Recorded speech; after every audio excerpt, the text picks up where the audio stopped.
सत साहेब, बंदी छोड़ की अपार दया से, अपार कृपा से हम लगातार उनके अनमोल वचनों पे, अनमोल वाणी पे विचार करते आ रहे हैं। उसी में हमारा जो कर्म चल रहा था, उसी में जो हमारी विचार यात्रा चल रही थी, वो महाराज के वाणी के भेष के अंग पे चल रही थी, जिसमें महाराज बंदी छोड़ बहुत कड़े शब्दों में हमें सुचेत कर रहे थे, हमें चेता रहे थे। क्या बोल रहे थे बंदी छोड़? बंदी छोड़ बोल रहे थे, फरमान कर रहे थे कि जो परमात्मा को पाना है, जो परमात्मा को पाने की जो विधि है, वो सहज है, सहज अवस्था है। सहज सहजे सतगुरु मिलेंगे, सहजे उपजे ज्ञान। सब कुछ सहज है, सहजे ही सहज अवस्था में ज्ञान उत्पन्न हो जाएगा।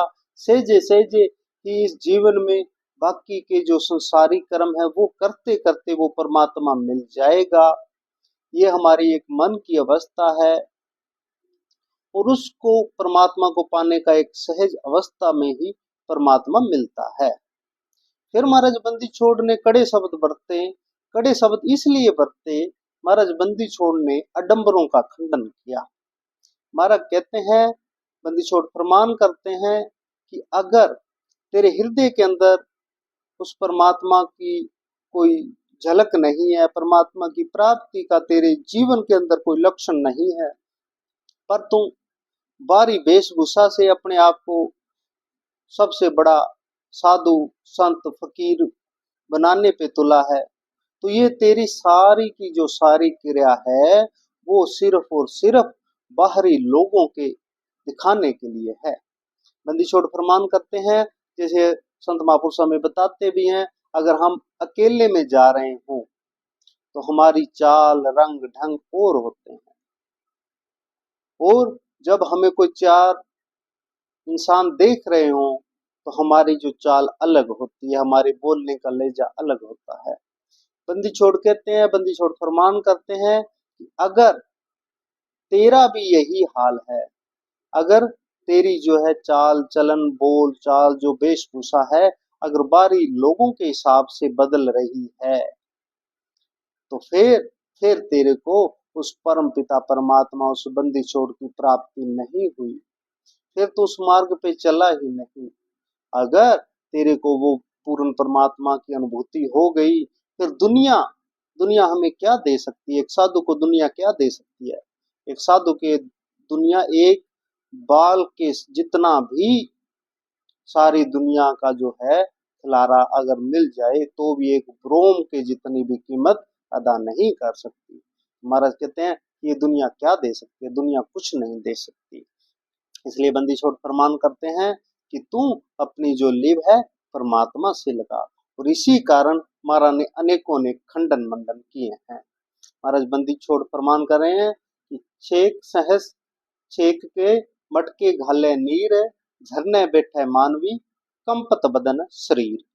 बंदी छोड़ फरमान करते हैं कि हे जीव, कुछ कुछ लोग क्या करते हैं, हमने पीछे भी देखा है, तो वो महापुरुष महापुरुष ही कहेंगे, महापुरुष की वेशभूषा में थे, तो वो रात को 12 से 3 बजे तक, सर्दी की रात में, दिसंबर जनवरी के महीने में, तो रात को 12 से 3 बजे तक वो झरने, घड़ा होता था एक बहुत बड़ा, उसमें छेद होते थे, उसमें पानी डलवाते रहते थे, मोटर लगा के रखते थे, ऐसे समझ लो।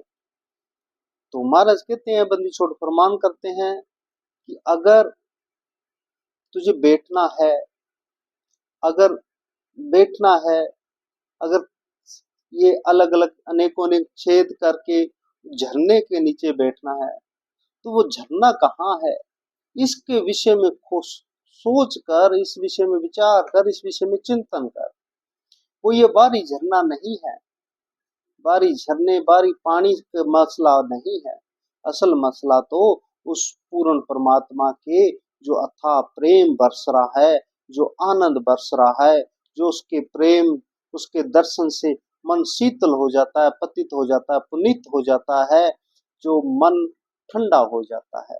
जैसे हम कभी कभी कोई अपने बहुत प्यारे इष्ट को देख लेते हैं, अपने बहुत प्यारे किसी मित्र संबंधी को देख लेते हैं, तो कहते हैं कि जो हमारे कलेजे में, हमारे हृदय में ठंड पड़ गई। तो ठंड तो वो अलग है, ये सिर्फ बाहरी है। अगर सिर्फ बाहरी तेरे अंदर, तो ठंड और बाहरी ठंड से ही कंपित होना चाहता है, तो बंदी छोड़ कहते हैं कि इससे तो सावधान हो जा और पूर्ण परमात्मा के तरफ बढ़ चल। फिर महाराज कहते हैं, सिर्फ झरने बैठे मानवी कंपत बदन शरीर। और सर्दी के महीने में तो अंदर कमरे के अंदर भी ठंड लगती है, और अगर तू झरने के नीचे बैठ के सिर्फ कंपित ही हो रहा है और तेरे हृदय के अंदर उस परमात्मा का कोई नहीं है, तो भाई लोगों को दिखाने के लिए जो है ठंड मरने की जरूरत नहीं है। फिर महाराज कहते हैं, ग्रीब अंतर नाम न जाप है, सिर बरसावे नीर, दोजक बहने बेगे मच्छा बजर श्री। फिर महाराज ने कह दिया जो बात हम पहले कर रहे थे, अंतर नाम न जाप है। अगर तेरे हृदय के अंदर जाप नहीं है, तेरे हृदय के अंदर जो प्रेम प्रकट नहीं हुआ, तेरे हृदय के अंदर उस प्रेम के फुहारे प्रकट नहीं हुए, प्रेम का झरना प्रकट नहीं हुआ, तो फिर महाराज कहते हैं, सिर बरसावे नीर, दोजक बहने बह गए मच्छा बजसली। फिर महाराज कहते हैं, फिर तो भाई दोजक में जाएगा, फिर तो नरक में जाएगा, आगे पशु जोनियों में जाएगा, उससे तेरे को कोई बचा नहीं सकता। फिर महाराज उदाहरण देते हैं कि जिस प्रकार जल के जीव हैं, जल के जितने जीव हैं, मच्छी है, मच्छी गर्मी में भी जल में है, सर्दी में भी जल में है, दिन में भी रात में भी, 24 घंटे जल के अंदर ही है। और बहुत सारे जानवर जल में, इतने अनेक अनेक तरह के जीव जल के अंदर रहते हैं 24 घंटे। महाराज कहते हैं, अगर 2-3 घंटे जल के नहाने से अगर तेरी मुक्ति होती, तो उन सभी जीवों की हो जाती, वो तो तेरे से कहीं ज्यादा रहते हैं। तो महाराज कहते हैं, इस विषय में विचार कर। अगर तेरे हृदय के अंदर नाम प्रकट नहीं हो रहा, तो ये बाहरी दिखावे से तेरे को कुछ होने वाला नहीं है। और जिनके अंदर हृदय के अंदर प्रकट हो गया, तो उसके तो हृदय के अंदर हर पल जो है प्रेम के फुहारे, प्रेम के झरने फूट पड़ेंगे, और वो तो हर पल स्नान कर रहा है। उसको बाहरी स्नान करे ना करे, उसका उससे कुछ भी मनोरथ सिद्ध नहीं है। महाराज कहते हैं, गिरि माग नहत मथुरापुरी, परसे 68 धाम है, अंतर्गत चीना नहीं, तीर्थ कोने काम। महाराज ने यहाँ पे 12 तीर्थों का जिक्र किया कि माघ के महीने में स्नान करने जाते हैं, कोई मथुरापुरी जाता है, कोई हरिद्वार जाता है, कोई गया जाता है, कोई बद्रीनाथ जाता है, कोई केदारनाथ जाता है, कोई रामेश्वरम जाता है, अलग अलग, कोई गंगा गोदावरी में स्नान करने जाता है। तो महाराज बंदी छोड़ फरमान करते हैं कि अंतर्गत चीना ने तीर्थ कोने का, बाहर के तीर्थ तो तुमने कर लिए, बाहर के तीर्थ तो तुमने कर लिए, बाहर के तीर्थ तो घूम आए, बाहर का तीर्थ में स्नान कर आए, पर बाहर का जो तीर्थ है वो सिर्फ और सिर्फ तुम्हारे शरीर की मेल धोएगा, और जो अंदर का तीर्थ है वो तुम्हारे मन की, आत्मा की ऊपर जो पर्दे हैं उन सबको धो देगा। इसलिए अगर बाहरी तीर्थ का, महाराज कहते हैं, एक जगह फरमान करते हैं बद्दी छोड़, कि जो अगर बाहरी जो हम तीर्थ करते हैं, अगर उनका पुण्य जो मान लिया जाए, अगर एक है, बाहरी जो पुण्य है तीर्थों के स्नान का, उसका पुण्य महाराज कहते हैं एक है, और जो अंदर का तीर्थ है उसका लाख गुना ज्यादा है। तो भाई अब देख लो, हम 1 लाख बार स्नान करके नहीं आ सकते तीर्थों पे, इतना हमारा, इतना बड़ा जीवन भी नहीं है, इतना हमारा सामर्थ्य भी नहीं है। पर महाराज कहते हैं कि बाहरी जो तीर्थ है उसका फल एक है, और अंदर के तीर्थ का फल लाख गुना है। अब तू देख ले कौन से तीर्थ पे तेरे को स्नान करना है। अब अब 1 लाख रुपया मिल रहा है, एक पास 1 रुपया मिल रहा है, अभी तो समझदारी किस में आप सब देख सकते हो। और जो अंदर का तीर्थ है उसके नहाने के लिए तेरे को वहां तक दूर तक जाना भी नहीं पड़ेगा। जैसे हम कुंभ में जाते हैं तो कितनी भीड़ होती है, कितनी मुश्किलों का सामना करना पड़ता है। और कहते हैं अंदर के तीर्थ में तो तू अकेला ही होगा, अकेला ही तीर्थ है, अकेला ही तो नहाने वाला, बस बात बन जाएगी। इसलिए बंदी छोड़ फरमान करते हैं कि तू कुछ ना कुछ कर। फिर महाराज कहते हैं ग्रीब कपाली आसन करे, चरण ऊपर को बांधे, बाकुल कीजिए बापरे, झूले वृक्षापान। यहाँ पर महाराज बंदी छोड़ फिर फरमान करते हैं कि कुछ जो होते हैं उनको हम लोकल लैंग्वेज में खडेश्वरी महात्मा कहते हैं, जो खड़े ही रहते हैं, जो बैठते नहीं हैं।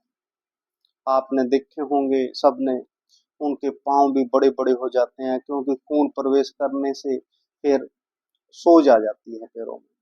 महाराज कहते हैं कि ऐसे महापुरुष भी होंगे जो खड़े ही रहते हैं, कुछ ऐसे महापुरुष भी होते हैं जो बैठे ही रहते हैं, कुछ ऐसे महापुरुष होते हैं जो अपनी टांग ऊपर को बांध के उल्टा लटक जाते हैं। फ्रीज साहब जी भी 12 साल कुएं के अंदर उल्टा लटके थे। तो महाराज कहते हैं कुछ इस प्रकार के चलन भी लोग करते हैं, कपाली आसन करते हैं, उल्ट उल्टासन करते हैं, ऐसे मान लो। महाराज कहते बाबुल कीजिए बापरे, झूले वृक्षापान। महाराज कहते इससे अगर तेरे हृदय के अंदर कुछ नहीं प्रकट हो रहा ना, महाराज ये बार बार एक ही बात कह रहे हैं कि बारी तेरे जो भी कर रहा है अगर तेरे हृदय के अंदर से नहीं है तो भाई माफ करना, तुम गलत रास्ते पे जा रहा है। इसलिए महाराज कहते हैं जैसे पेड़ हैं, पेड़ खड़े ही हैं, 1 इंच भी कभी नहीं हिले, तो क्या उनकी मुक्ति हो जाएगी? क्या उनकी मुक्ति हो जाएगी? महाराज कहते हैं चिंतन कर। जो चमगादड़ होते हैं वो उल्टे, वो हमेशा जहां पर भी बैठती हैं वो उल्टी बैठते हैं। महाराज कहते हैं क्या उनकी मुक्ति हो जाएगी? इस पे विचार कर, इस पे चिंतन कर, इस पे मनन कर, और अंत में तो इस विषय पे पहुंच कि तेरे को क्या करना है। तेरे को करने वाला काम सिर्फ और सिर्फ एक ही है कि किसी ना किसी तरीके से उस परमात्मा की लो तेरे अंदर प्रकट हो जाए। अगर तेरे अंदर प्रकट हो गई तो फिर तेरी मुक्ति का मार्ग बन जाएगा, नहीं तो बहुत मुश्किल होने वाली है।